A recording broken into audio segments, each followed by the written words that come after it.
So let's make the Roxie Runner from the Quilted Cow. One of the things I love about this pattern is that you can use various sizes of blocks from a panel. So it doesn't have to be the same size and you have to do all this crazy math. It's super easy. All you have to do is follow the directions.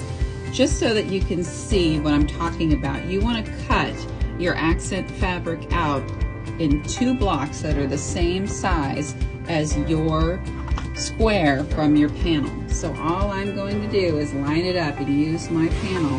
That way I don't even have to measure and worry about me getting the measurement wrong. I'm just going to give it a little zoop and I have my blocks. So the next step, I'm going to take those 2 blocks that are the same size as my blocks with my pictures from my panel, and I'm going to slice them right in half on the diagonal, just like that.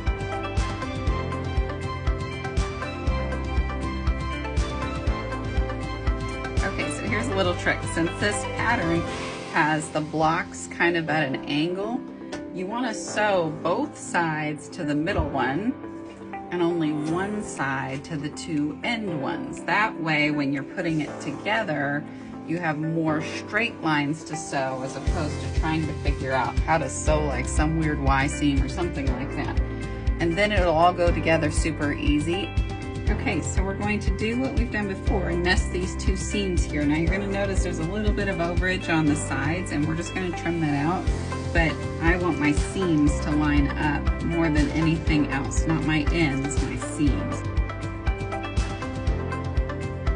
So when you attach the edges, you're going to go ahead and attach it like this. And then once we get it attached, we're going to cut the edges and then we'll add on the other 2 strips. This is a little like when you built the hexie pattern, how you had to just kind of keep going and it wasn't something where you measured everything out and sewed them all on exactly. You waited until you got different pieces done. So I'm going to just trim the excess at an angle because I'm going to attach the other side. Remember I said this is a lot like that hexie pattern we did where we're just going to build on what is already there. I'm just going to use my little ruler this time and I'm going to trim that edge. This may be one of my favorite runners of all times, for sure.